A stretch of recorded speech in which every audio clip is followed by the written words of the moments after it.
સોના ચાંદીના ઘરેણાં ખરીદવા કે કેમ? હાલના દિવસોમાં લોકોને એક જ પ્રશ્નમાં મૂંઝવણ ઊભી થઈ રહી છે. કેમ કે છેલ્લા કેટલાક દિવસોથી સોના અને ચાંદીની કિંમતમાં સતત વધઘટ જોવા મળે છે.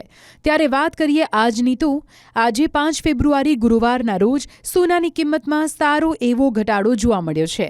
રાષ્ટ્રીય અને આંતરરાષ્ટ્રીય બજારની તુલનામાં આજે 24 કેરેટ સોનાનો ભાવ 1,54,570 રૂપિયાની આસપાસ પહોંચ્યો છે. આ જ ભાવ ગઈકાલે 1,60,000ની આસપાસ હતો. 22 કેરેટનો ભાવ 1,41,700 રૂપિયા પ્રતિ 10 ગ્રામ છે, જેમાં ગઈકાલ કરતાં 3,000 થી 4,000 રૂપિયાનો ઘટાડો થયો છે. 18 કેરેટની કિંમત 1,15,970 રૂપિયા પ્રતિ 10 ગ્રામ છે. સૌથી છેલ્લે તમને ચાંદીની કિંમત વિશે જણાવીએ તો આજે ચાંદીમાં 1,20,000 રૂપિયા ઘટ્યા છે અને હાલ ચાંદીની કિંમત 2,48,000 પ્રતિ કિલોએ પહોંચી ગઈ છે.